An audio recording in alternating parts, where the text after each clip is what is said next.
why is it that certain nations, like Europeans, they get the answers kind of incorrect about like standing with the Iranian people? I believe the four factors: independence, diversity, opinions, just the crowd of wisdom of these nations or these like regions seem to not be clicking in the way that the Israeli crowd of wisdom of their crowd or the American wisdom of their crowds clicks. And if that's the case, that they're getting these answers like Spain, why are they so like, is it because and then in response we have Iran, for example, where you could argue that over the years there wasn't kind of decentralization, at least opinions were a lot of times without, I mean, thanks to internet, YouTube, probably that changed, but it was a pretty closed off society, yet the wisdom of the crowd seems to be really high. Is that part of the answer why these nations get their answers wrong? The kind of the elites in these societies, they kind of are not able to understand or gauge or calculate where their crowds stand, or even if they would be able to gauge it, they wouldn't really care because hey, we're the elite, we know best. And if that's the case, then how come we have the opposite in Iran, where people didn't really have all of this, but they seem to have such a wisdom? I don't think they're miscalculating. I just think that they have different interests. I think based on their interests, they might be actually calculating things correctly, right? So, for example, European politicians, they look at their voter base and the values that their voter base has, and they have imported a whole bunch of, I don't know, Muslims, and they also have a higher percentage of leftist progressives who think that, who are anti-Israeli, anti-Western, so-called Western imperialism, and they think whoever is poorer, they must be on the right side of history. So the politicians, at least, they look at that and they want to get reelected, right? So they're basically appealing to what the voter base wants, right? So that's one. Also, they're very conservative. Like, I know they are supposed to. They're conservative, not in the sense of like conservative versus progressive. They're conservative in the sense of they don't want to bet on the Islamic Republic falling. So they think that we have to. They're thinking about their energy sources, and they want to. The whole human rights thing is just virtue signaling nonsense, and they care more about energy than they care about human rights. And if they think that the Islamic Republic might be able to continue, they're not sure if it's going to be toppled or not. So they don't want to ruin the relationship completely with the Islamic Republic because it's an energy source for them. They think like the United States has the luxury of having a lot of oil and gas, and we don't have. Europe is not that lucky. Europe is very energy dependent.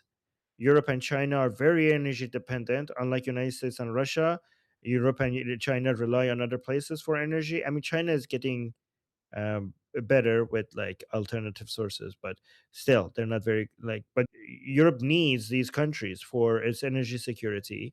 So why risk our relationship with the Islamic Republic in case they survive this, and then we're screwed because now they consider us as enemy. They don't want to be. They try to avoid becoming the enemy of the Islamic Republic because they are like, they need them, right? And there's another concern that they have. They have this mass migration concern. They think that if the Islamic Republic falls, they think that like the mass migration that we saw out of Syria coming to Europe, they think that they might experience that again. So they're also concerned about that. And also they think that, you know what, if you think about it, a free secular liberal Iran is not going to hold a grudge against the Europeans and be like, we're not going to sell oil and gas to you because you didn't support us, to support the Iranian people against the Islamic Republic, right? That is probably a country that is going to try to maintain good relationship with everyone, right? That is what a that is what probably a future Iran is going to be. So you think like if you're Europe, you're like, well, if the Islamic Republic stays, then like look at either the Islamic Republic will survive this or it won't. If it doesn't, and we get to a free, secular, liberal Iran, well, we're gonna have a good relationship with them anyways, because they're probably are not gonna hold a grudge, and they're going to be type of people that want to have a positive relationship with everybody, right? So we might as well not go against the Islamic Republic, because we're not going to lose with this market, with this energy market, if the Islamic Republic falls. However, if the Islamic Republic survives, then it will cost us a lot for us make turning him into an enemy, and so it would be safer for us to just appease them and not go against them all the way, right? So if you look at the game theory, if you look at the decision making tree here, then it makes sense for them. If your priority is energy, access to energy, and not human rights, then what the Europeans are doing here would make sense. You have to look at their priorities rather than assuming that maybe they're being retired.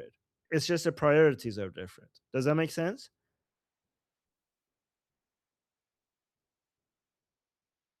Yes, absolutely. And I just to talk about the Iranian people and how come they're so wise. I just wanted your It's from experience, okay? So the Iranian people are not inherently, better than people around the world, okay? I don't believe that. I know some people might get offended by that. I think the Iranian people understand the values of the correct value of they understand the worth of the values that make societies better, because they don't have it, because they could see what happens when you don't have it. It's because of experience, right? It's not like, so for example, in America right now there is less appreciation for free speech than in Iran. Is it because the Iranian people are wiser and they understand the value of free speech more than the American people? No. The Iranian people understand the value of free speech more than the Americans, because they don't have free speech, and the American people have free speech. You understand the value of water more when you're thirsty, when you don't have water, right? And that's why the Iranian people understand the value of these methods and these ideals, because they experienced 47 years of going without it, and also but because they but had but it do you at some think point, right?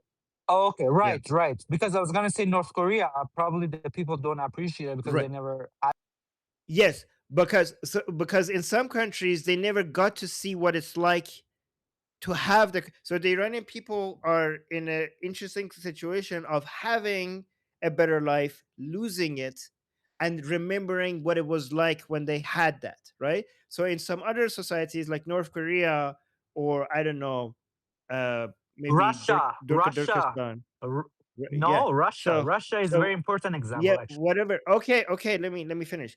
But if you just went through never having that, then you still, even if you don't have it. So for example, if you had access to a lot of water all your life and now you don't, then you're really thirsty for water.